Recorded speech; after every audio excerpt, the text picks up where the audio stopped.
42-годишен такси возач од Кочани успеал да излезе од возилото кое било повлечено од надојдените води во близина на грчкиот град Кукуш.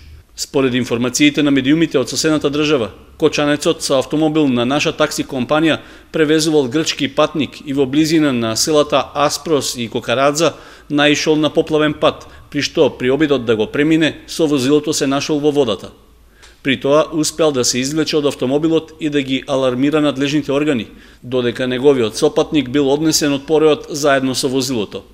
На местото на настанот дошла специјална единица за спасување од елементарни непогоди, но такси автомобилот и патникот во него биле пронајдени дури из утрината.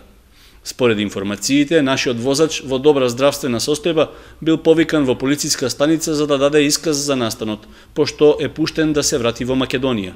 Инаку, во регионот на Северна Грција, во измијатите денови имаше големи поплави, предизвикани од обилните врнежи од дожд, при што загинало уште едно лице во близина на Солун.